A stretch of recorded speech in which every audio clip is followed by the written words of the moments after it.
नमस्कार। आप सुन रहे हैं पत्रिका पॉडकास्ट।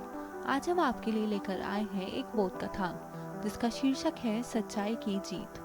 इसके रचयिता हैं आनंद प्रकाश त्रिपाठी रत्नेश। दंतपुर का राजा बहुत ही चालबाज था। उसका मंत्री बहुत ईमानदार और लोकप्रिय था। उसकी लोकप्रियता से राजा अंदर ही अंदर चिढ़ता था।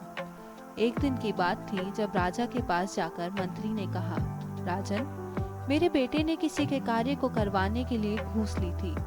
मुझे जब पता लगा तो मैंने उसके पैसे वापस करते हुए घूस देने और लेने वालों को फटकार भी लगाई और चेतावनी भी दी। चूंकि यह घटना मंत्री के बेटे से संबंधित है, इसलिए राजा के ध्यान में लाना मैंने आवश्यक समझा।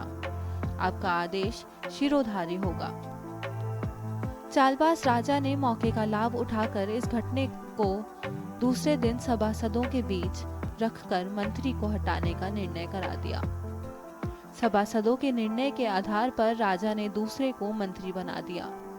नवनियुक्त मंत्री भी राजा की तरह चालबाज था। कुछ दिनों के बाद राजा के पुत्र द्वारा एक युवती का अपहरण हुआ।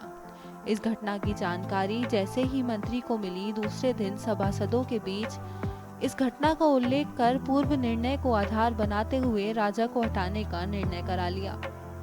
राजा को हटाने के बाद मंत्री स्वयं राजा बन गया और पूर्व में हटाए हुए मंत्री की योग्यता, ईमानदारी और लोकप्रियता को आधार बनाकर पुनः उन्हें मंत्री बना दिया तथा यह साबित कर दिया कि सच्चाई की सदैव जीत होती है।